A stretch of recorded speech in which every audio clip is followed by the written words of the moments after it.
In this lesson, we're going to review the Isnumber formula.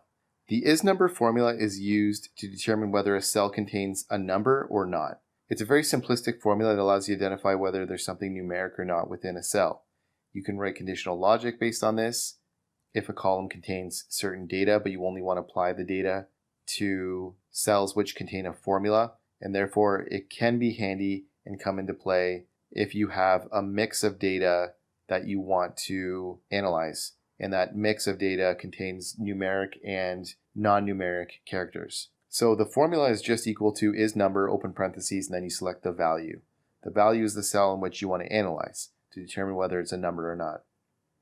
Let's take a look at an example. In our example, we have a sales sheet and want to make a column for the annualized sales amount to the right of the column of the spreadsheet.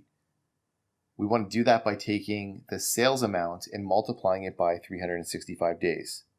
However, some amounts in the amount column contain letters, and those need to be excluded. So in order to exclude them, we can use the Isnumber formula to determine whether it's a number first, and then apply the formula so that we don't get a bunch of errors. Let's take a look at the solution. So we've got our data table starting on row 27, and it's 83 rows in total. We've got the sales ledger number, the name, date, product sold, amount, and then we insert the Isnumber column as well as the annualized amount column. So for the amount column, it just shows raw data with respect to the sales amount, and it also contains some characters. So in the Isnumber column, let's take a look at how we're going to calculate whether or not the amount is actually a numerical value. We put in equals Isnumber, open parentheses, and then we select the cell. That's all we have to do. So in cell H29, we're typing in equals Isnumber, and then we're selecting cell G29 and pressing enter. As we can see, the first two examples are numbers, but the third one is not because it contains non-numerical characters. We can carry that formula down and it'll return the results that we intended on receiving. For the annualized amount, we're just taking the Isnumber formula and we're saying if cell G28 is a number, then make it equal to true, and if it's true, then multiply it by 365 days, but if it's not true and it's not a number, then just put 0.